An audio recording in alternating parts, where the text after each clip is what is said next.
जो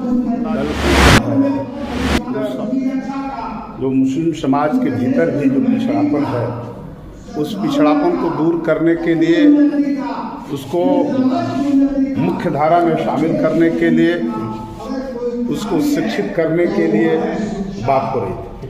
मैं समझता हूँ कि यहाँ तक तो ठीक है, लेकिन एक करते हुए हम लोगों को पूरे भारत के सामाजिक संरचना को समझना होगा।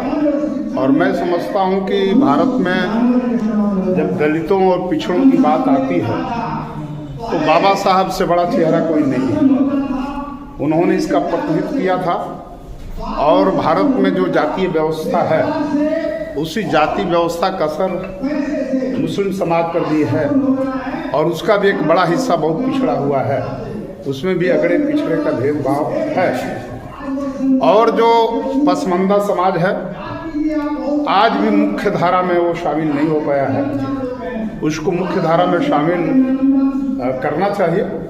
और देखिए, नीतीश जी की लगातार कोशिश रही है कि जो पिछड़े समाज के जो लोग हैं, चाहे वो पसमानदा मुस्लिम पसमानदा समाज के हों या हिंदू समाज का जो अति पिछड़ा हिस्सा हो, उसको मुख्य धारा में लाने के लिए पंचायत निकायों से लेकर के या सरकारी सेवाओं में भी उनकी भागीदारी सुनिश्चित करने के लिए बहुत सारी योजनाएं वो लेकर के आए और वो चीज़ें आगे बढ़ रही है। लेकिन हर समाज के भीतर जो चुनौती है, उसके भीतर ही सवाल लोगों को उठाना चाहिए और जो भी गैर बराबरी का जो मामला है, उसके खिलाफ संघर्ष करके ही आगे बढ़ा जाए। सर, सवाल है कि समाज को ये कब मतलब एहसास कैसे हो रहा है कि शिक्षा में भी समानता चाहिए? क्या इसमें भी असमानता की बात हो रही है क्या अभी भी, और है क्या इस तरह की सरकारी अगर व्यवस्था की बात कर ले तो?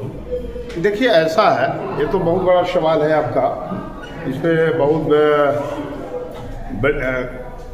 लंबी बात हो सकती है, विस्तार से बातें हो सकती है। आज भी बहुत सारे गरीब लोग हैं, सरकारी स्कूल है, उसमें पढ़ने जाते हैं, लेकिन उनको उच्च शिक्षा वो नहीं पा पाते। ये बात सही है कि बिहार सरकार ने, माननीय मुख्यमंत्री ने 4 लाख रुपया उस शिक्षा के लिए भी दिया है। बावजूद सब गरीब समाज का लोग आज उन शिक्षा से वंचित रह जा रहे हैं। इसके लिए जो हमारे देश की जो पूरी शिक्षा पॉलिसी है, एक नए सिरे से उस पर बहस की वो मांग कर रही है। इस पर बहस होनी चाहिए और तब जाकर निष्कर्ष पर पहुंचा जा सकता है। सर, आपके नज़रिए से अगर शिक्षा को देखा जाए तो आप उसे किस नज़रिए से देखते हैं और कैसे उसको बताना चाहते हैं? देखिए, आज भी गैर बराबरी तो है ही, इसे स्वीकार करने में हमें कोई दिक्कत नहीं है। गरीब घर के बच्चे, जो समाज के कमज़ोर तबका के जो बच्चे हैं, उच्च शिक्षा प्राप्त नहीं कर पाते, तो यहाँ पर तो समस्या है। आप नहीं देख रहे हैं कि पूरा मतलब शिक्षा का निजीकरण, प्राइवेट स्कूल खोल रहे हैं। भाई, गरीब के बच्चे तो उस प्राइवेट स्कूल में नहीं पढ़ पाएंगे। लेकिन पहले की तुलना में माननीय नीतीश जी ने जो सरकारी शिक्षा है उसको ठीक किया है।